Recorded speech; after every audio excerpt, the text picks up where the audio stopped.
Hello friends, LK academy તમારું સ્વાગત છે. હું આકાશ મહેતા. આજે આપણે ડિસ્કસ કરીશું કરંટ અફેર ડિસેમ્બર 3rd વીકનું. Let start with the first news.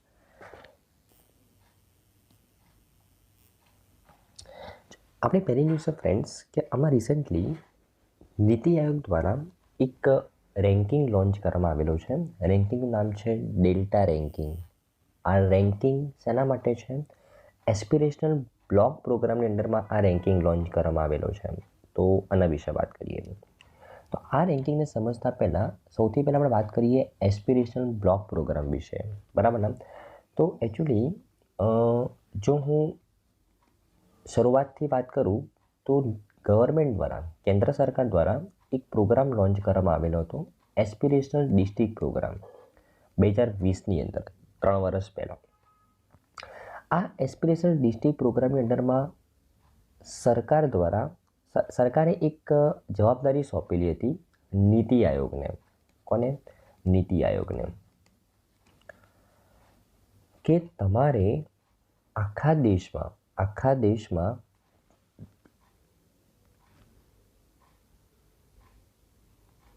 એવા જેટલા પણ ડિસ્ટ્રિક્ટ કે જે ખૂબ જ અંડર પ્રિવિલેજ છે, જ્યાં રહેવાની પૂરતી સુવિધા પણ નથી, જ્યાં જીવનની પૂરતી સુવિધા નથી મળી રહી, મતલબ એકદમ પુઅર એવા ડિસ્ટ્રિક્ટ છે આખા દેશમાં, તેવા ડિસ્ટ્રિક્ટને ઓળખવાના છે, આઈડેન્ટિફાઈ કરવાના છે, બરાબર?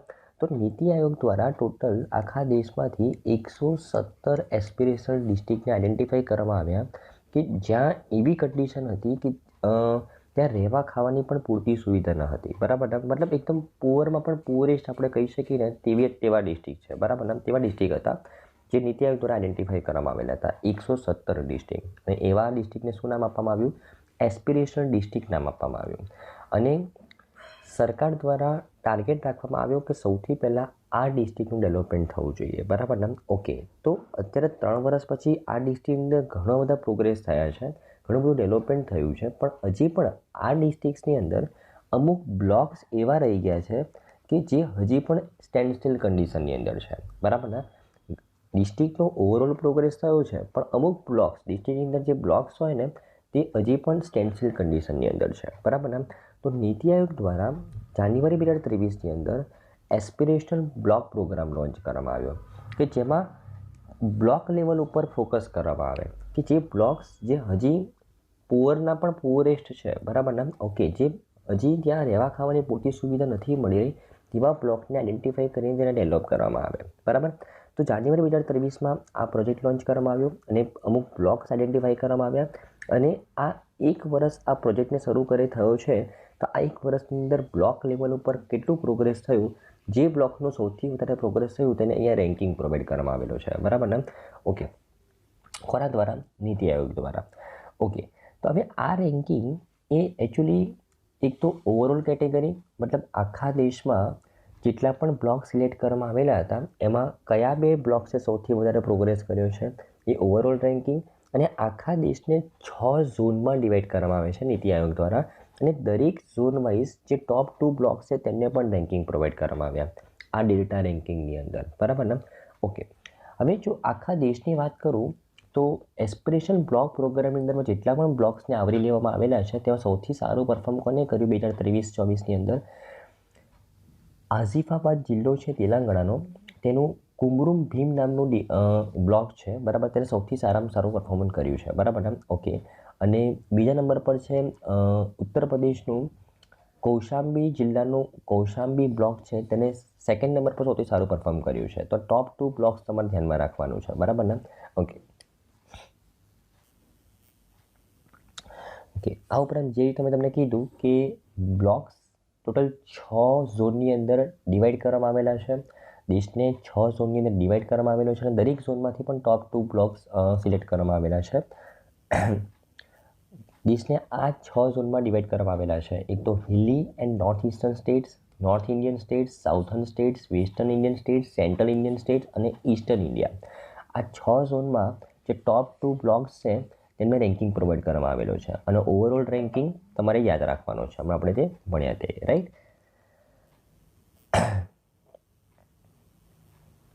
ઓકે, જો ઇનામની રકમ વિશે વાત કરું તો કેટેગરી 1ની અંદર જે આખા દેશમાં ઓવરઓલ રેન્કિંગમાં ટોપ 2 કેટેગરીમાં જે બ્લોક્સ આવે તેમાં ફર્સ્ટ નંબરનો જે બ્લોક છે જે તેલંગાણા રાજ્યનો જે બ્લોક છે, બરાબર ને, ઓકે, એને 3 કરોડ રૂપિયા, અને કૌશાંબી બ્લોક જે ઉત્તર પ્રદેશનો છે, બરાબર, તેને 2 કરોડ રૂપિયા મળશે. આ ઉપરાંત કેટેગરી 2ની અંદર જે ઝોન લેવલ પર ટોપ 2 કેટેગરીમાં આવે તેમને ઇનામ મળશે. એમાં જે પ્રથમ ક્રમમાં આવે તેને 1.5 કરોડ અને બીજા ક્રમ માટે 1 કરોડનું ઇનામ આપવામાં આવશે, બરાબર ને, ઓકે. તો આઈ થિંક તમને ન્યૂઝમાં સારી રીતે ખબર પડી હશે. એસ્પિરેશન બ્લોક પ્રોગ્રામ અંડરમાં આ ડેટા રેન્કિંગ લોન્ચ કરવામાં આવેલું છે. ઓક્ટોબર 2023માં એસ્પિરેશનલ ડિસ્ટ્રિક્ટ પ્રોગ્રામના અંડરમાં ડેટા રેન્કિંગ લોન્ચ કર્યું હતું નીતિ આયોગ દ્વારા, બરાબર ને. આ બ્લોક પ્રોગ્રામ અંડરમાં છે, બરાબર ને, ધ્યાનમાં રાખવાનું. નીતિ આયોગ તને ખબર જ છે, national institute of transforming India, દેશમાં ઇનોવેશનને પ્રોત્સાહન કરતી આ સંસ્થા બનાવવામાં આવી છે 2015માં, 1 જાન્યુઆરી 2015માં, બરાબર ને, ઓકે. નીતિ આયોગના CEO કોણ છે, નીતિ આયોગના ચેરમેન કોણ હોય એ તમારે ધ્યાનમાં રાખવાનું છે, આઈડેન્ટિફાઈ કરવાનું છે, ઓકે. ચાલો, આઈ થિંક તમને ન્યૂઝમાં સારી રીતે ખબર પડી હશે. આપણે નેક્સ્ટ છે ફ્રેન્ડ્સ કે આમાં રિસેન્ટલી જાહેર ક્ષેત્રની બેન્કો જે પબ્લિક સેક્ટર બેંક છે તેને છેલ્લા 9 વર્ષમાં રૂપિયા 10.42 લાખ કરોડનું રાઇટ ઓફ કર્યું છે, રાઇટ ઓફ, અને ટોટલ 15.45% જેટલું પણ રાઇટ ઓફ કરેલું હતું એમાંથી 15.45% વસૂલ્યું છે. હવે આ ન્યૂઝ શું કહે છે એના વિશે વાત કરીએ. સૌથી પહેલાં આપણે આ ન્યૂઝને સમજતા પહેલાં લોન રાઇટ ઓફ કોને કહેવાય એના વિશે વાત કરીએ. રાઇટ ઓફ, જો ફ્રેન્ડ્સ, કોઈ પણ કસ્ટમર બેંક પાસેથી લોન લે અને બેંક એ લોનનું રીપેમેન્ટ ના કરે કેટલા દિવસ સુધી, 90 દિવસ સુધી, તો બેંકની તે એસેટ નોન પરફોર્મિંગ એસેટ બની જાય છે. એ તો તમને ખબર જ હશે, બરાબર ને, ઓકે. અને આરબીઆઈએ શું કીધું કે જો બેંકની જે એસેટ જે એનપીએ બની ચૂકેલી છે અને આ એનપીએ કેટેગરીમાં જ એ એસેટ 4 વર્ષ સુધી રહે, સળંગ કેટલા વર્ષ સુધી રહે, 4 વર્ષ સુધી, તો બેંકે છે ને તેની તે એસેટને તેની બેલેન્સ શીટમાંથી કાઢી લેવી જોઈએ. હવે ઓકે, હવે જો તમને ખબર હશે બેલેન્સ શીટ એની એક સાઈડ શું હોય, એસેટ, અને એક સાઈડ શું હોય, લાયબિલિટી. એક સાઈડ એસેટ હોય અને એક સાઈડ લાયબિલિટી હોય, બરાબર ને, ઓકે. હવે ફોર એક્ઝામ્પલ બેંક જેટલી પણ લોન આપે એ તેની કઈ કેટેગરીમાં આવે, એસેટ કેટેગરીમાં, કે લોનમાંથી બેંકને વ્યાજ મળવાનું છે એ બેંકની એસેટ છે, બરાબર ને, ઓકે. તો એ એની એસેટ કેટેગરીમાં આવે, બરાબર, ઓકે. હવે એસેટ કેટેગરીમાં આવે, હવે તમને ખબર હોય કે બેલેન્સ શીટ તો ઝીરો કરવી પડે, જેટલી એસેટ હોય એટલી લાયબિલિટી, જેટલી લાયબિલિટી હોય એટલી એસેટ કરવી પડે, બરાબર. હવે બેંકે તેને પોતાની બેલેન્સ શીટમાં દર્શાવી લીધી કે ભાઈ આ તો મારી એસેટ છે, પણ એ એસેટ તો પરફોર્મ નથી કરી રહી, તો એસેટ વધવાના કારણે બેંકની લાયબિલિટી પણ વધી રહી છે, એના કારણે બેંકનો પ્રોફિટ માર્જિન ઓછો થઈ રહ્યો છે, બરાબર. બેલેન્સ શીટમાં બેંકે એવી એસેટ ઉમેરેલી છે કે જે પરફોર્મ નથી કરી રહી, બરાબર, અને એના કારણે એનું પ્રોફિટ માર્જિન ઘટી રહ્યો છે, બરાબર. તો આરબીઆઈ એને છૂટ આપી છે કે જો 4 વર્ષ સુધી કોઈ પણ એસેટ એનપીએ કેટેગરીમાં રહે ને તો તમારે એને બેલેન્સ શીટમાંથી કાઢી દેવી, અને બેલેન્સ શીટમાંથી કાઢવાની આ પ્રક્રિયાને શું કહેવામાં આવે છે, રાઇટ ઓફ કહેવામાં આવે છે. હવે ફોર એક્ઝામ્પલ બેંકે એવી એસેટ કાઢી નાખી જે પરફોર્મ નહોતી કરતી, બરાબર, જ્યાં એના માટે એસેટ હતી જ નહીં, પરફોર્મન્સ નહોતી કરતી, એવી એસેટને બેલેન્સ શીટમાંથી કાઢી દીધી, તો હવે એસેટ ઓછી થઈ ગઈ તો લાયબિલિટી પણ ઓછી થશે, લાયબિલિટી ઓછી થશે તો એનો પ્રોફિટ માર્જિન વધશે. ખબર પડે છે કે નહીં, બરાબર ને. તો આરબીઆઈ દ્વારા શું કહેવામાં આવેલું છે બેંકોને કે ભાઈ તમારે જો 4 વર્ષ સુધી કોઈ એસેટ એનપીએ કેટેગરીમાં કન્ટિન્યુઅસલી હોય તો તેને તમે તમારી બેલેન્સ શીટમાંથી કાઢી શકો, જેને આપણે શું કહીએ છીએ, રાઇટ ઓફ કહીએ છીએ, રિટર્ન ઓફ કહીએ છીએ, બરાબર ને, ઓકે. હવે એનો મતલબ એ નહીં કે બેંક એક વખત બેલેન્સ શીટમાંથી કોઈ એસેટને કાઢી નાખે તો પછી એસેટ બેંક ભૂલી જાય, નહીં. રિટર્ન ઓફ કર્યા પછી પણ બેંક તે એસેટની રિકવરી કરે, બરાબર ને. અને હમણાં આપણે આગળ ભણીશું કે બેંક રિટર્ન ઓફ થયેલી એસેટને કઈ રીતે રિકવરી કરી શકે, પણ જસ્ટ તેની બેલેન્સ શીટમાંથી કાઢવાનો મુખ્ય હેતુ શું છે, તેનો પ્રોફિટ તે દેખાડી શકે તેના માટે, બરાબર ને. કારણ કે એવી એસેટ કે જે પરફોર્મ નથી કરી એના કારણે બેંકનો પ્રોફિટ ઘટી રહ્યો છે, બરાબર. બેંકનો પ્રોફિટ ઘટી રહ્યો છે એટલે લોકો એની અંદર ઇન્વેસ્ટમેન્ટ ના કરે, બરાબર ને, ઓકે. એટલા માટે આરબીઆઈ દ્વારા તેને છૂટ આપવામાં આવી છે કે 4 વર્ષ સુધી જો એનપીએ કેટેગરીમાં રહે તમે તેને તમારી બેલેન્સ શીટમાંથી કાઢી શકો. તો અત્યાર સુધી છેલ્લા 9 વર્ષની અંદર જે સરકારી બેન્કો છે ટોટલ 10.42 લાખ કરોડનું રાઇટ ઓફ કર્યું, અને એમાંથી માત્ર કેટલા ટકા રિકવરી થઈ છે, 15.45% રાઇટ ઓફની રિકવરી થઈ છે, બરાબર ને, ઓકે. એ જસ્ટ અહીંયા ન્યૂઝની હેડલાઇન છે. તો આઈ થિંક તમને રિટર્ન ઓફ શું કહેવાય તમને ખબર પડી હશે ફ્રેન્ડ્સ. ઓકે, હવે કોઈ લોન કોઈ એસેટ બેંકે રાઇટ ઓફ કરી છે તો તેની રિકવરી બેંક કયા કયા પ્રાવધાનની અંદરમાં કરી શકે? તો ડેટ રિકવરી ટ્રિબ્યુનલ બેંક આ ડીઆરટીના અંડરમાં પણ તે એસેટની રિકવરી કરી શકે. બેંક સરફેસી એક્ટના અંડરમાં પણ તે રિકવરી કરી શકે. ઇન્સોલ્વન્સી એન્ડ બેન્કરપ્સી કોડ 2016ની અંડરમાં નેશનલ કંપની લો ટ્રિબ્યુનલ અંડરમાં પણ તે રિકવરી કરી શકે. તો આ 3 પ્રાવધાન છે બેંક પાસે કોઈ રિટર્ન ઓફ થયેલી લોનને જો બેંકે રિકવરી કરવી હોય તો, બરાબર ને? ઓકે, તો જ્યારે પણ કોઈ ન્યૂઝ આવશે સરફેસી એક્ટ વિશે, એનસીએલટી વિશે, ડીઆરટી વિશે આપણે એની ડિટેલમાં ચર્ચા કરીશું, બરાબર ને? ઓકે, પણ આ 3 પ્રાવધાન છે બેંક પાસે જો અગર કોઈ લોનની રિકવરી કરવી હોય તો, બરાબર ને? ઓકે, અને જો હું શેડ્યુલ્ડ કોમર્શિયલ બેંક વિશે વાત કરું, અત્યારે આપણે સરકારી બેંકની વાત કરી માત્ર, પણ હું હવે શેડ્યુલ્ડ કોમર્શિયલ બેંકની વાત કરું. શેડ્યુલ્ડ કોમર્શિયલ બેંક ટોટલ 6 ટાઈપની છે. એક તો સરકારી બેંકો, ખાનગી ક્ષેત્રની બેંકો, સ્મોલ ફાઇનાન્સ બેંક, ગ્રામીણ બેંક અને વિદેશી બેંક, બરાબર ને? અને આપણા દેશમાં ટોટલ 12 જાહેર ક્ષેત્રની બેંકો છે અને 22 ખાનગી બેંકો છે, બરાબર? જો હું બધી જ બેંકોની વાત કરું, ટોટલ 10.57 લાખ કરોડનું રાઇટ ઓફ થયું છેલ્લા 5 વર્ષમાં. એમાંથી 7.15 લાખ કરોડની વસૂલાત થઈ છે, બરાબર ને? મતલબ જો ઓવરઓલ વસૂલાત સારી થઈ છે પણ સરકારી બેંકોની વસૂલાત ઓછી થઈ છે તેવું આ આરબીઆઈનો રિપોર્ટ કહે છે, બરાબર ને? ઓકે, તો આઈ થિંક તમને ન્યૂઝમાં સારી રીતે ખબર પડી હશે ફ્રેન્ડ્સ. આપણે નેક્સ્ટ છે ફ્રેન્ડ્સ કે હમણાં રિસેન્ટલી આપણે લાસ્ટ લેક્ચરમાં વાત કરેલી હતી કે કોન્ફરન્સ ઓફ પાર્ટીઝ COP એકમાત્ર ઇન્ટરનેશનલ લેવલ ઉપર એન્વાયરમેન્ટ પર ફોકસ કરતી એક મિટિંગનું આયોજન કરવામાં આવે છે દર વર્ષે, જેને આપણે કોન્ફરન્સ ઓફ પાર્ટીઝ કહીએ છીએ. અને 28મા નંબરની કોન્ફરન્સ ઓફ પાર્ટીઝનું આયોજન યુએની અંદર થયું હતું, બરાબર ને? લાસ્ટ લેક્ચરમાં આપણે પાર્ટ 1 કરેલું હતું. આ લેક્ચરમાં આપણે પાર્ટ 2 કરીશું. બહુ જ ઇમ્પોર્ટન્ટ છે એટલા માટે. ચલો પાર્ટ 2 વિશે વાત કરીએ.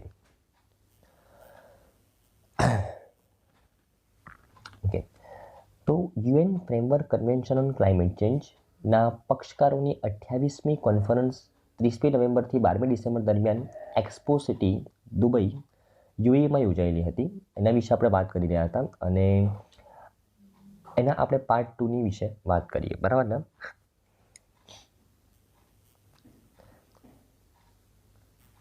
ઓકે, હવે પાર્ટ 2માં જો વાત કરું તો એમાં ભારત તરફથી કયા કયા ઇનિશિયેટિવ લેવામાં આવેલા છે, ભારતે કઈ રીતે પાર્ટિસિપેટ કર્યું છે આ મિટિંગમાં, એની વાત કરીએ. તો COP28માં ભારતે યુએઈ સાથે ગ્લોબલ ગ્રીન ક્રેડિટ ઇનિશિયેટિવની સહ આયોજન કરેલું. જો global green credit initiative launch કર્યો, કોના દ્વારા? ભારત અને યુએઈ દ્વારા.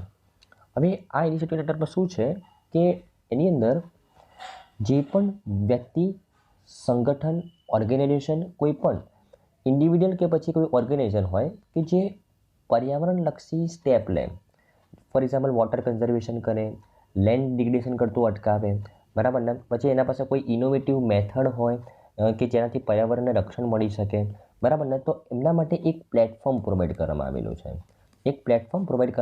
છે. અને આવા બધા ઇનિશિયેટિવ્સના કારણે તેમને ઇન્સેન્ટિવ મળશે ગ્રીન ક્રેડિટના માધ્યમથી, બરાબર ને? ઓકે, તો એક ઇન્ટરનેશનલ પ્લેટફોર્મ બનાવવામાં આવેલું છે કે જે પણ વ્યક્તિ પાસે કોઈ ઇનોવેટિવ મેથડ હોય કે જેથી પર્યાવરણનું રક્ષણ થઈ શકે, આ ઉપરાંત વોટર કન્ઝર્વેશન, વૃક્ષારોપણ, અફોરેસ્ટેશન વગેરે જેવા ઇનિશિયેટિવ્સમાં તે આગળ પડતું કામ કરે તો એમના માટે એક ઇન્ટરનેશનલ પ્લેટફોર્મ છે અને એ પ્લેટફોર્મ પર તે પોતાની ડિસ્પ્લે કરી શકે અને તેમને ઇન્સેન્ટિવ મળશે આ ઇનિશિયેટિવની અંડરમાં.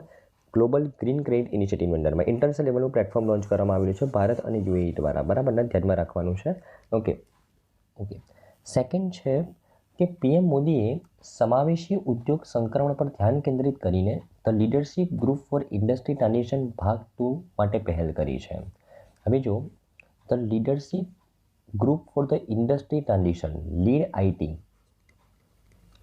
Leadership group for the industry transition, આ લીડ આઈટી એ ભારતનું ઇનિશિયેટિવ છે જે 2019માં લોન્ચ કરવામાં આવેલો હતો. જે COP કોન્ફરન્સ ઓફ પાર્ટીસની મિટિંગ થઈ હતી, બરાબર, 2019માં, ત્યાં આ લીડ આઈટી લોન્ચ કરવામાં આવેલું હતું, leadership group for the industry transition. હવે આ ગ્રુપની અંદર ટોટલ 18 દેશો જોડાયેલા છે અને 20 ઇન્ડસ્ટ્રી જોડાયેલી છે. અને આ 18 દેશો અને 20 ઇન્ડસ્ટ્રીએ શું કમિટમેન્ટ કર્યું છે કે 2050 સુધીમાં તેમના દ્વારા એવા પગલાં લેવામાં આવશે કે ઇન્ડસ્ટ્રીઝ દ્વારા જે કાર્બન એમિશન થાય છે ને એ નેટ ઝીરો થઈ જશે, બરાબર ને, 2050 સુધીમાં એવું કમિટમેન્ટ કરવામાં આવેલું છે, બરાબર. આ લીડ આઈટી જે 2019માં લોન્ચ થયું હતું તેમાં 18 દેશો અને 20 ઇન્ડસ્ટ્રીઝ એની અંદર સામેલ છે. તો એની અંદર આ ઇનિશિયેટિવને વધારે વ્યાપક બનાવવા માટે COP28માં ઇન્ટરનેશનલ લેવલ ઉપર આ પહેલને લોન્ચ કરવામાં આવેલી છે ફરીથી, અને એક એક્સપાન્ડેડ વર્ઝન સાથે, લીડ આઈટી 2.0 વર્ઝન સાથે, બરાબર ને, ધ્યાનમાં રાખવાનું છે. અને આની અંદર એકચ્યુઅલી એક્સપાન્શન શું છે કે આની અંદર કે જે ઉભરતી અર્થવ્યવસ્થાઓ છે એને નાણાકીય સહાય પૂરી પાડતી વખતે ઓછી કાર્બન ટેકનોલોજીના સહવિકાસ અને ટ્રાન્સફરનો છે. કે નાણાકીય સહાય તો પૂરી પાડીશું જ કે જે ઉભરતી અર્થવ્યવસ્થા છે, જે ડેવલપિંગ કન્ટ્રીઝ છે એને નાણાકીય સહાય તો પૂરી પાડવામાં આવશે જ, પરંતુ તેમને ટેકનોલોજી ટ્રાન્સફર પણ મળશે જો તે પર્યાવરણલક્ષી મુદ્દાઓ પર કામ કરતા હશે તો, બરાબર ને. ઓકે, તો આ જસ્ટ એક એક્સપાન્શન છે લીડ આઈટીનું.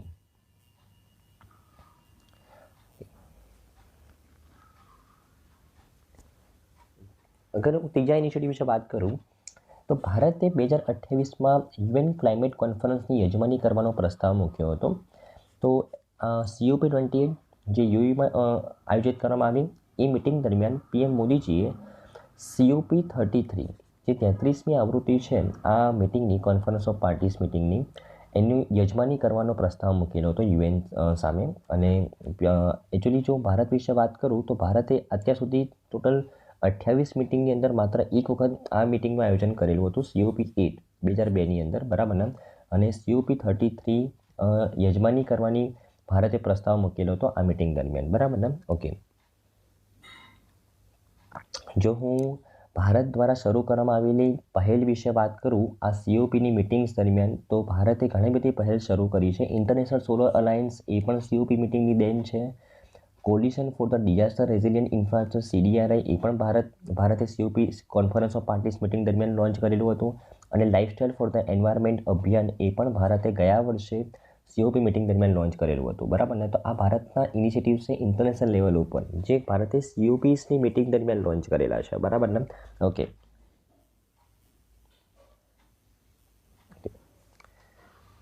ઓકે, બીજી એક ઇનિશિયેટિવની શરૂઆત કરવામાં આવી છે. ભારત સરકારનું જે જલશક્તિ મંત્રાલય છે, મિનિસ્ટ્રી ઓફ જલશક્તિ, એના અંડરમાં એક સંસ્થા કામ કરે છે, national mission for the clean Ganga. એની આગેવાની હેઠળ ગ્લોબલ રિવર સિટીઝ અલાયન્સ એ લોન્ચ કરવામાં આવેલું છે COP28 દરમિયાન. હવે એકચ્યુઅલી આ ગ્લોબલ રિવર સિટીઝ અલાયન્સ એ કોઈ નવો ઇનિશિયેટિવ નથી. એ national mission for the clean Ganga દ્વારા લગભગ 2-3 વર્ષ પહેલાં લોન્ચ કરવામાં આવેલો હતો.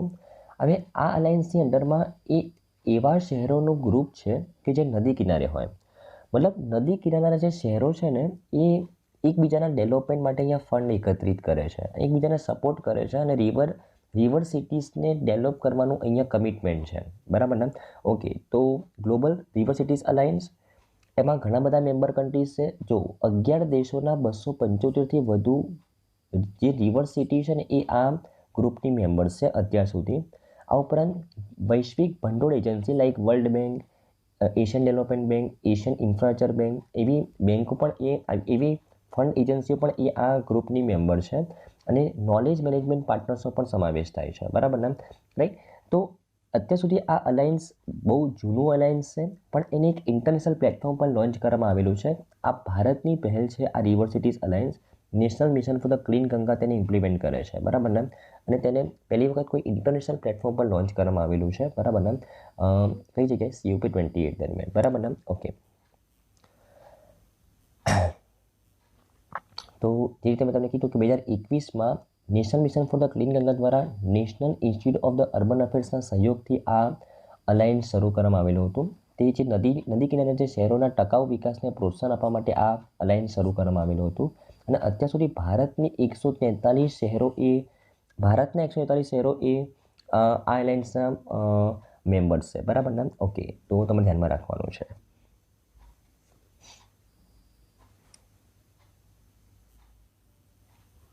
ઓકે, આ ઉપરાંત આ મિટિંગ દરમિયાન જે બહુપક્ષીય વિકાસ બેન્કો છે, બરાબર, જે મલ્ટીલેટરલ ડેવલપમેન્ટ બેંક છે like EDB, world bank, Asian infrastructure investment bank, બરાબર ને, એ લોકોએ શું કમિટમેન્ટ કર્યું છે કે અમે ટોટલ 180 બિલિયન કરતાં પણ વધારે ફંડનું ક્લાઇમેટ ફાઇનાન્સ અનલોક કરીશું. Asian development bank, world bank જેવી મલ્ટીલેટરલ ડેવલપમેન્ટ બેંક છે તેમને શું કીધું કે અમે ક્લાઇમેટ ફાઇનાન્સ મતલબ પર્યાવરણલક્ષી પ્રોજેક્ટ્સ માટે અમે કેટલાથી પણ વધારે ફંડનું અલોકેશન કરીશું. 180 બિલિયન ડોલર કરતાં પણ વધારે ફંડનું અલોકેશન કરીશું એવું આ લોકોએ કમિટમેન્ટ કર્યું છે. બરાબર ને? ઓકે. હવે જો હું અમુક મેઇન બેંક્સની વાત કરું તો ઇન્ટર અમેરિકન ડેવલપમેન્ટ બેંક એને જાહેરાત કરી છે કે એ 150 બિલિયન ડોલરનું ફંડ અનલોક કરશે કેટલા વર્ષની અંદર? આવનારા 10 વર્ષની અંદર. બરાબર ને? ઓકે. પછી ઇસ્લામિક ડેવલપમેન્ટ બેંક એમને 1 બિલિયન ડોલરનું કમિટમેન્ટ કર્યું છે. આફ્રિકન ડેવલપમેન્ટ બેંકે 175 બિલિયન ડોલરનું કમિટમેન્ટ કર્યું છે. ઓકે. જો હું વર્લ્ડ બેંક વિશે વાત કરું તો વર્લ્ડ બેંકે તો એવો ટાર્ગેટ રાખેલો છે કે 2025 સુધીમાં તે જેટલું પણ ફંડિંગ કરશે એમાંથી 45% તે એન્વાયરમેન્ટ ફ્રેન્ડલી પ્રોજેક્ટ્સમાં કરશે. આ ઉપરાંત આગામી 2 વર્ષ માટે 9 બિલિયન ડોલરનો સમાવેશ થાય છે. વર્લ્ડ બેંકનો ટાર્ગેટ છે. ઓકે. આ ઉપરાંત વર્લ્ડ બેંકે એક એવું પણ કમિટમેન્ટ કર્યું છે કે રાઈસ પ્રોડક્શન, એનિમલ હસબન્ડરી અને વેસ્ટમાંથી જે મિથેન ઉત્સર્જન થાય છે બરાબર તેને ઘટાડવા માટે તેને 10 મિલિયન ટન સુધીનું ઘટાડવા માટે આવનારા 5 થી 7 વર્ષમાં જેટલા પણ ફંડની રિક્વાયરમેન્ટ છે તે વર્લ્ડ બેંક પૂરું પાડશે. કેટલા દેશોને? 15 દેશોને. બરાબર ને? ધ્યાનમાં રાખવાનું છે. ઓકે. અને આ ઉપરાંત એશિયન ડેવલપમેન્ટ બેંક વિશે વાત કરું તો તેને કમિટમેન્ટ કરેલું છે કે 2 બિલિયન ડોલરનું તે નેચર સોલ્યુશન્સ ફાઇનાન્સ પૂરું પાડશે. બરાબર ને? આવનારા વર્ષની અંદર. રાઈટ. અને આ ઉપરાંત બધા દેશોએ સાથે મળીને અહીંયા ટોટલ 110 કરતાં પણ વધારે દેશો સાથે મળીને એક પ્લેજ લીધેલો છે કે 2030 સુધીમાં 3 ગણું રિન્યુએબલ એનર્જીનું આપણે પ્રોડક્શન કરીશું. બરાબર ને?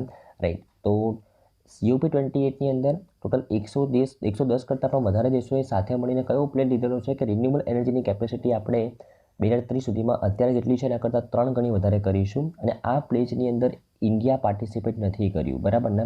એ તમારે ધ્યાનમાં રાખવાનું છે. બરાબર? ઓકે.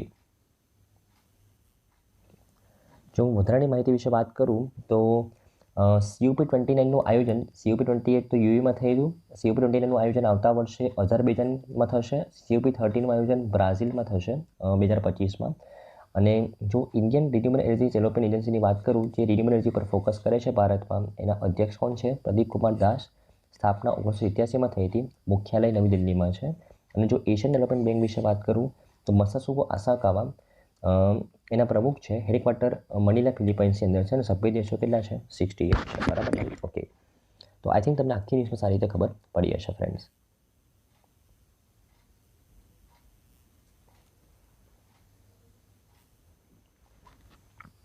ચલો આપણે નેક્સ્ટ છે ફ્રેન્ડ્સ કે હમણાં recently global remittance report launch કરવામાં આવ્યો. બરાબર ને? અને એમાં ઇન્ડિયાએ ટોપ કર્યું છે. હવે આ રિપોર્ટ શું કહે છે એના વિશે વાત કરીએ. આમાં રિસેન્ટલી વિશ્વ બેંક દ્વારા વર્લ્ડ બેંક દ્વારા એક રિપોર્ટ લોન્ચ કરવામાં આવેલો છે. એ રિપોર્ટની અંદર એકચ્યુઅલી ગ્લોબલ લેવલ પર રેમિટન્સની આપણે વાત કરીએ. રેમિટન્સ મતલબ ફોર એક્ઝામ્પલ ઇન્ડિયન સિટીઝન એ બહાર કોઈ પણ દેશની અંદર જે ઇન્કમ જનરેટ કરે છે અને એ ઇન્કમનો જે પાર્ટ ભારતમાં પાછો મોકલે છે તેને કહેવાય રેમિટન્સ. બરાબર ને?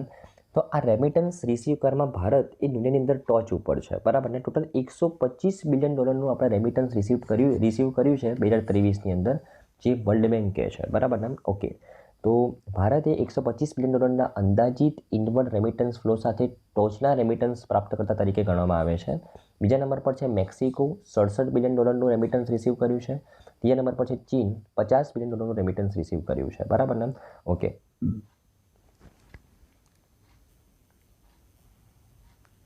ઓકે. તો ટોપ 5 કન્ટ્રીઝ જે સૌથી વધારે રેમિટન્સ રિસીવ કરે છે એમાં ઇન્ડિયા 125 બિલિયન ડોલરનું રેમિટન્સ રિસીવ કર્યું. Mexico 67 billion dollar, China 50 billion dollar, Philippines 40 billion dollar અને ઇજિપ્ત 5મા નંબર પર 24 બિલિયન ડોલર. બરાબર ને? ઓકે.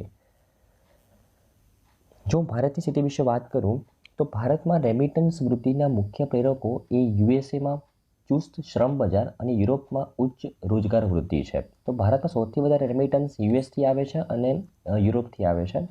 બરાબર ને? મતલબ ભારતના સિટીઝન્સ યુએસમાં અને યુરોપમાં ઇન્કમ જનરેટ કરીને ભારતમાં મોકલી રહ્યા છે. ભારતની વૃદ્ધિએ દક્ષિણ એશિયાના ક્ષેત્રમાં રેમિટન્સના પ્રમાણમાં પણ વધારો કરેલો છે. 2023માં 7.2% વૃદ્ધિ સાથે રેમિટન્સ $189 બિલિયન હોવાનો અંદાજ હતો. ટોટલ બધો ભેગો થઈને રેમિટન્સ કેટલો થયો 2023માં $189 બિલિયન, જેમાં 7.2% વૃદ્ધિ થઈ છે. અને 189માંથી 125 તો માત્ર ભારતમાં જ થયું છે, બરાબર ને? રાઈટ. આ માત્ર દક્ષિણ એશિયાની વાત થઈ રહી છે. દક્ષિણ એશિયામાં ટોટલ $189 બિલિયન રેમિટન્સ થયું છે. એમાંથી ભારતમાં જ કેટલું થયું 125, બરાબર ને? ઓકે. અહેવાલ દર્શાવે છે કે રેમિટન્સ મોકલવા માટે બેંક સૌથી મોંઘી ચેનલ છે, બરાબર? લોકો બેંકોના માધ્યમથી જો રેમિટન્સ મોકલાવે સૌથી વધારે તેમનો ખર્ચો થાય છે, જેમનો ખર્ચ 12.1% છે. મતલબ હું 100 રૂપિયા મોકલું તો 12 રૂપિયા તો ખર્ચ થાય છે અહીંયા પૈસા મોકલવાનો, બરાબર ને? તો સૌથી મોંઘી ચેનલ છે બેંક, બરાબર ને? ઓકે.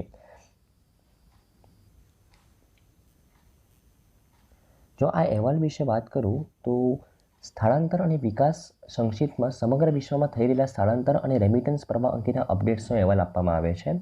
અહેવાલમાં જણાવવામાં આવ્યું છે કે 2021 અને 2022ની તુલનામાં 2023માં ઓછી અને મધ્યમ આવક ધરાવતા દેશોમાં રેમિટન્સ પ્રવાહમાં સતત પરંતુ ધીમો વૃદ્ધિ દર 3.8% છે. 2024માં રેમિટન્સ વૃદ્ધિ દર 3.1% રહેવાનો અંદાજ છે, બરાબર? ધ્યાનમાં રાખવાનું છે. અને એકંદરે રેમિટન્સની રકમ કુલ $669 બિલિયન છે. ટોટલ કેટલું થયું રેમિટન્સ વર્લ્ડ લેવલ ઉપર? $669 બિલિયન થયું છે, બરાબર ને? અહેવાલ સૂચવે છે કે વૈશ્વિક ફુગાવો અને નીચી વૃદ્ધિની સંભાવનાના લીધે 2024માં સ્થળાંતર કરનારોની વાસ્તવિક આવકમાં ઘટાડો થવાનું જોખમ છે, બરાબર ને? તો કે 2024માં જે વૃદ્ધિનો દર નીચો રહેવાનો છે, બરાબર ને? કારણ કે વ્યાજનો દર ઘણો ઉપર રહ્યો છે 2 વર્ષથી, તો 2024માં વૃદ્ધિનો દર નીચો રહેવાની આશા સાથે એવું એન્ટિસિપેટ કરવામાં આવે છે કે જે લોકોએ સ્થળાંતર કર્યું છે તેમની આવકમાં પણ ઘટાડો થવાનું જોખમ છે, બરાબર ને? ઓકે. ઓકે, જો હું વર્લ્ડ બેંક અને એના આર્મ્સ વિશે વાત કરું, એની સબસિડિયરીઝ વિશે વાત કરું, તો વર્લ્ડ બેંકમાં ટોટલ 5 વિકાસ સંસ્થાનો સમાવેશ થાય છે. International bank for the reconstruction and development, જે દુનિયાની અંદર જેટલું પણ ઇન્ફ્રાસ્ટ્રક્ચર પ્રોજેક્ટ્સ છે, બરાબર, કે જ્યાં વર્લ્ડ બેંક લોન પ્રોવાઈડ કરે છે, તો એ વર્લ્ડ બેંકની કઈ સંસ્થા દ્વારા લોન પ્રોવાઈડ કરવામાં આવે છે? International bank for the reconstruction and development. પછી આંતરરાષ્ટ્રીય વિકાસ સંઘ, ઇન્ટરનેશનલ ડેવલપમેન્ટ એજન્સી, બરાબર ને? આ ઉપરાંત થર્ડ છે ઇન્ટરનેશનલ ફાઇનાન્સ કોર્પોરેશન. કોઈ કંપનીને જે પૈસા આપવામાં આવે છે, લોન પ્રોવાઈડ કરવામાં આવે છે વર્લ્ડ બેંક દ્વારા, તો કઈ સંસ્થા આપે છે વર્લ્ડ બેંકની? International finance corporation. અને બહુપક્ષીય ગેરંટી એજન્સી, મતલબ ફોર એક્ઝામ્પલ વર્લ્ડ બેંક અને કોઈ દેશ સાથે કોઈ લોન એગ્રીમેન્ટ થાય તો એની ગેરંટી કોણ પ્રોવાઈડ કરે છે? વર્લ્ડ બેંક તરફથી બહુપક્ષીય ગેરંટી એજન્સી પ્રોવાઈડ કરે છે, બરાબર ને? ઓકે. અને છેલ્લું છે international centre for the settlement of investment disputes, બરાબર ને? તો આ 5 સંસ્થા એ વર્લ્ડ બેંકની ગ્રુપના મેમ્બર્સ છે, બરાબર ને? ઓકે.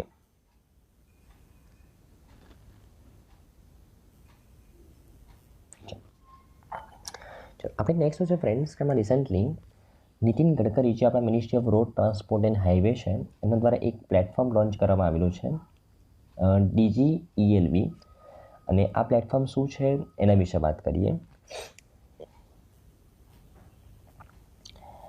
તો કેન્દ્રીય મંત્રી નીતિન ગડકરી, જે આપણા ministry off road transport and highway છે, એમના દ્વારા એક પ્લેટફોર્મ લોન્ચ કરવામાં આવેલું છે, DGELV. DGELV એક અધિકૃત end of life vehicle certificate of deposit trading platform છે. અને મેટા મટીરિયલ સર્ક્યુલર માર્કેટ્સ દ્વારા ઓટોમેટિવ સર્ક્યુલેટી ઓર્કેસ્ટ્રેટર દ્વારા આ લોન્ચ કરવામાં આવેલું છે, બરાબર ને? આ જે પ્લેટફોર્મ છે એ કોના દ્વારા લોન્ચ કરવામાં આવેલું છે? આ એક કંપની છે મેટા મટીરિયલ સર્ક્યુલર માર્કેટ્સ. આ એક કંપની દ્વારા આ પ્લેટફોર્મ લોન્ચ કરવામાં આવેલું છે. આ પ્લેટફોર્મની ઉપર ફોર એક્ઝામ્પલ તમે કોઈ ઇલેક્ટ્રિક વ્હીકલ પરચેસ કર્યું, બરાબર ને? તો એ ઇલેક્ટ્રિક વ્હીકલની એન્ડ લાઈફ વિશે અહીંયા સર્ટિફિકેટ પ્રોવાઈડ કરવામાં આવે છે, બરાબર ને? તો આ એક ફોર એક્ઝામ્પલ એક રિપોઝિટરી તરીકે કામ કરશે આ પ્લેટફોર્મ, કે કોઈ પણ વ્હીકલ ફોર એક્ઝામ્પલ તમે આજે પરચેસ કર્યું તો ત્યાં તેમને કહે કે ભાઈ આ 10 વર્ષની એની એન્ડ લાઈફ છે, બરાબર? 10 વર્ષ સુધી તે વાતાવરણમાં કાર્બન એમિશન એકદમ 0 કરશે, બરાબર ને? ઓકે. તો 10 વર્ષની એની એન્ડ લાઈફનું સર્ટિફિકેટ તમને આ પ્લેટફોર્મ ઉપર તમે એને ટ્રેડ કરી શકો, બરાબર ને? એક ટ્રાન્સપરન્સી પ્રોવાઈડ થઈ શકે એટલા માટે, બરાબર? ઓકે. તો જો હું DGELVની વાત કરું તો MMCM દ્વારા વિકસિત અને મિનિસ્ટ્રી ઓફ રોડ ટ્રાન્સપોર્ટ દ્વારા અધિકૃત આ પ્લેટફોર્મ એ વપરાશકર્તાને કાયદેસર રીતે સર્ટિફિકેટ ઓફ ડિપોઝિટનો વેપાર કરવા માટે એક પ્લેટફોર્મ પ્રદાન કરે છે, બરાબર ને? જ્યારે વપરાશકર્તા રજિસ્ટર્ડ વ્હીકલ સ્ક્રેપિંગ ફેસિલિટી પર સ્ક્રેપિંગ માટે વાહનને સબમિટ કરે છે ત્યારે આ સર્ટિફિકેટ ઓફ ડિપોઝિટ જારી કરવામાં આવે છે, બરાબર ને? ઓકે, કે શું કહે છે કે ફોર એક્ઝામ્પલ તમને ખબર હશે વ્હીકલ સ્ક્રેપિંગ પોલિસી વિશે. વ્હીકલ સ્ક્રેપિંગ પોલિસીની અંદર શું હોય કે ફોર એક્ઝામ્પલ તમારી પાસે કોઈ એક એવું વ્હીકલ છે કે જે ખૂબ જ કાર્બન એમિશન ક્રિએટ કરે છે, તો તમે એનું સ્ક્રેપિંગ કરાવી શકો, બરાબર? હવે એ સ્ક્રેપિંગ કરાવવાથી ફોર એક્ઝામ્પલ એ વાતાવરણમાં કાર્બન એમિશન ક્રિએટ કરી રહ્યું છે એટલે તમે એનું સ્ક્રેપિંગ કરાવી રહ્યા છો, બરાબર ને? ઓકે, તો હવે તમે જે જગ્યાએ સ્ક્રેપિંગ કરવા માટે જાઓ ત્યાં તમને એક સર્ટિફિકેટ કાઢી આપવામાં આવે કે જે તમે વાહન સ્ક્રેપ કરાવી રહ્યા છો ને એની લાઈફ હજી આટલી બાકી છે. તો હવે ફોર એક્ઝામ્પલ એની 5 વર્ષની લાઈફ બાકી છે છતાં પણ તમે એને સ્ક્રેપ કરાવી રહ્યા છો, બરાબર ને? તો તમને અમુક ટાઈપનો ઇન્સેન્ટિવ પ્રોવાઈડ કરવામાં આવે કારણ કે તમે એન્વાયરમેન્ટના કારણે તમે સ્ક્રેપ કરાવી રહ્યા છો, બરાબર ને? ઓકે, તો છેલ્લા 3 મહિનામાં તેના બીટા તબક્કામાં DGELVએ 800થી વધુ પ્રમાણપત્રોના વેપારની સુવિધા આપી છે, જેનાથી ઇલેક્ટ્રિક વ્હીકલના વાહન માલિકોને ફાયદો થયો છે કે તમે આ સર્ટિફિકેટ લઈને તમે ઇલેક્ટ્રિક વ્હીકલ પરચેસ કરવા માટે જાઓ તો તમને ઇન્સેન્ટિવ મળે. એટલે જેટલી તમારા જૂના વ્હીકલની લાઈફ વધારે બાકી હશે અને તમે એને સ્ક્રેપિંગ કરાવી લીધું એટલું તમને જ્યારે તમે ઇલેક્ટ્રિક વ્હીકલ પરચેસ કરવા માટે જાઓ એમાં તમને વધારે ફાયદો મળે, બરાબર? ઓકે, તો આ એક પ્લેટફોર્મ છે જ્યાં સર્ટિફિકેટ ઓફ ડિપોઝિટ તમે કરી શકો. પછી તમે જ્યારે પણ ભવિષ્યમાં ઇલેક્ટ્રિક વ્હીકલ પરચેસ કરવા માટે જાઓ તમે આ વસ્તુને બતાવી શકો, સિમ્પલ, બરાબર ને? ઓકે,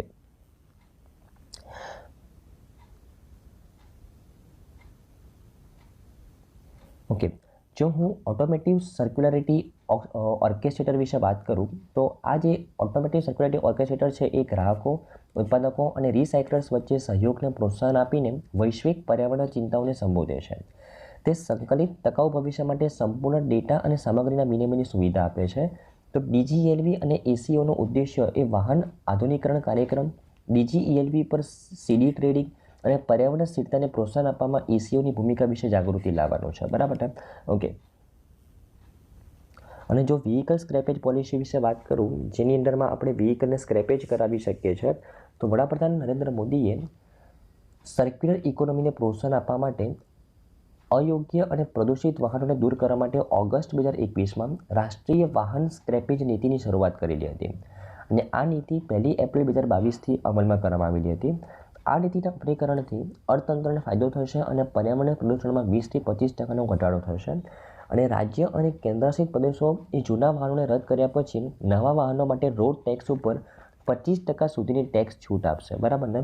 અને કેન્દ્રીય બજેટ 2021-22માં દર્શાવેલી નીતિ જણાવે છે કે વ્યક્તિગત વાહનોને 20 વર્ષ પછી ફિટનેસ ટેસ્ટ કરવામાં આવે છે અને કોમર્શિયલ વાહનોને 15 વર્ષ પછી ફિટનેસ ટેસ્ટની જરૂર છે, બરાબર? તો જો હું વ્હીકલ સ્ક્રેપેજ પોલિસી વિશે વાત કરું ને તો ઓગસ્ટ 2021માં લોન્ચ કરવામાં આવેલી હતી. ઇમ્પ્લિમેન્ટ ક્યાંથી કરવામાં આવી? 1 એપ્રિલ 2022થી. અને આ પોલિસીની અંદરમાં એવું કહેવામાં આવેલું છે કે જે ઇન્ડિવિજ્યુઅલ વાહનો છે, જે વ્યક્તિગત વાહનો છે, બરાબર ને, તેને દર 20 વર્ષ પછી તમારે ફિટનેસ ટેસ્ટ કરાવવું પડે અને જે કોમર્શિયલ વાહનો છે એને 15 વર્ષ પછી ફિટનેસ ટેસ્ટ કરાવવું પડે અને ફિટનેસ ટેસ્ટમાં ખબર પડે કે તે કાર્બન એમિશન આટલું ક્રિએટ કરે છે. જો તમે એને સ્ક્રેપ કરાવો અને એની લાઈફ 3 થી 4 વર્ષની બાકી હોય તો એ તમે એનો એડવાન્ટેજ તમે જ્યારે કોઈ એના બદલામાં ઇલેક્ટ્રિક વ્હીકલ પરચેસ કરો ને ત્યારે તમને એનો એડવાન્ટેજ મળે, બરાબર ને? ખબર પડી રહી છે? ઓકે, અને કેન્દ્ર સરકાર અને રાજ્ય સરકાર દ્વારા શું કહેવામાં આવેલું છે કે જે રાજ્ય અને કેન્દ્રશાસિત પ્રદેશો છે તેમને એવું કહેવામાં આવેલું છે કે જો તમે જૂના વાહનોને સ્ક્રેપ કરાવ્યા પછી નવા વાહનો લો તો તમારા પર રોડ ટેક્સની અંદર તમને 25% સુધીની છૂટ આપવામાં આવશે, બરાબર ને? મતલબ જો તમારા પાસે રોડ ટેક્સ અત્યારે 100 લેવામાં આવતો હતો તો હવે 25% ઓછા, મતલબ 75 રૂપિયા લેવામાં આવશે, સિમ્પલ, બરાબર ને? ઓકે, તો આઈ થિંક તમને ન્યૂઝમાં સારી રીતે ખબર પડી હશે. અને કેન્દ્રીય મંત્રીએ નોંધ્યું છે કે ભારતને લગભગ 1000 વાહન સ્ક્રેપિંગ કેન્દ્રો અને 400 સ્વચાલિત ફિટનેસ પરીક્ષણ કેન્દ્રની જરૂર છે, બરાબર ને? ધ્યાનમાં રાખવાનું છે.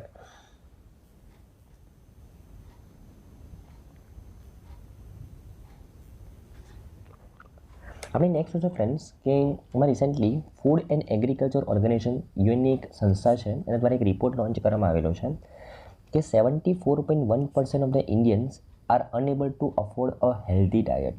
બહુ જ ઇમ્પોર્ટન્ટ રિપોર્ટ છે, એના વિશે વાત કરીએ.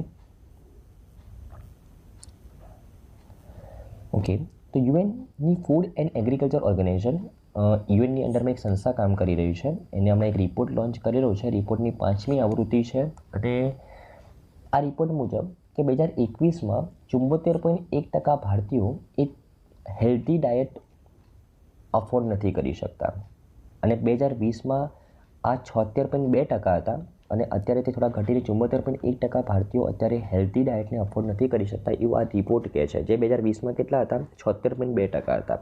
થોડું ઇમ્પ્રુવમેન્ટ થયું છે પણ છતાં પણ ઘણા પાછળ છીએ આપણે, બરાબર ને. અને ફૂડ એન્ડ એગ્રીકલ્ચર ઓર્ગેનાઇઝેશનની જે પ્રાદેશિક કચેરી છે એશિયા ઉપર જે ફોકસ કરી રહી છે, બરાબર ને. પ્રાદેશિક કચેરી for the Asia and the Pacific એના દ્વારા આ રિપોર્ટ લોન્ચ કરવામાં આવેલો છે, બરાબર ને. જો હું આંકડાકીય માહિતી વિશે વાત કરું તો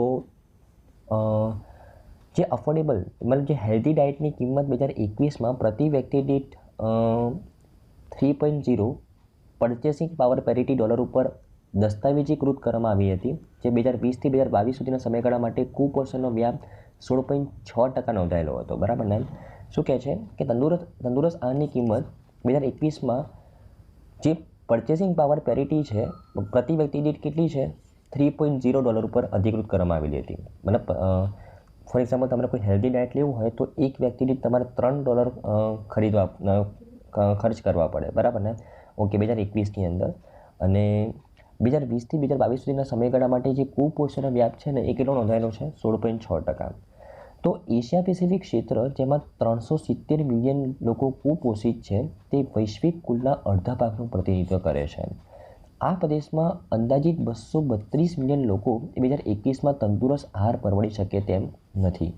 પાકિસ્તાનમાં 82.2% અને બાંગ્લાદેશમાં 66.1% લોકોએ તંદુરસ્ત ખોરાક મેળવવા માટે પડકારોનો સામનો કરવો પડ્યો છે.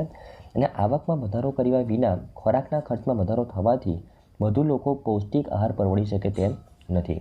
અને 2030 સસ્ટેનેબલ ડેવલપમેન્ટ ગોલના એજન્ડાને પહોંચી વળવા માટે કૃષિ ખાદ્ય પ્રણાલીના પરિવર્તન માટે તાત્કાલિક સંકલિત પ્રયાસો અને રોકાણની જરૂર છે, રાઈટ. તો જો સસ્ટેનેબલ ડેવલપમેન્ટ ગોલ વિશે વાત કરું તો એ ગોલ નંબર 2 છે ને એ કુપોષણ અને ખાદ્ય સુરક્ષા અને એના પર ફોકસ કરે છે, બરાબર ને. ધ્યાનમાં રાખવાનું છે. તો આંકડાકીય માહિતી શું કહે છે ફ્રેન્ડ્સ કે ઇન્કમ તો સ્ટેન્ડ સ્ટીલ છે અને એક્સપેન્ડિચર વધી રહ્યો છે ખોરાક પરનો. એના કારણે કુપોષણોની સંખ્યા વધતી જાય છે. પાકિસ્તાનમાં તો 82.2% લોકો, બાંગ્લાદેશમાં 66.1% લોકોએ તંદુરસ્ત ખોરાક મેળવવા માટે પડકારનો સામનો કરવો પડી રહ્યો છે. અને ટોટલ એશિયા પેસિફિક ક્ષેત્રની વાત કરીએ 370 મિલિયન લોકો કુપોષિત છે અને 232 મિલિયન લોકો તો 2021માં તંદુરસ્ત આહાર પરવડી શકે તેમ જ નથી. ખૂબ જ ચિંતાજનક રિપોર્ટ બતાવવામાં આવેલો છે ફૂડ એન્ડ એગ્રીકલ્ચર ઓર્ગેનાઇઝેશન દ્વારા, બરાબર ને. ઓકે,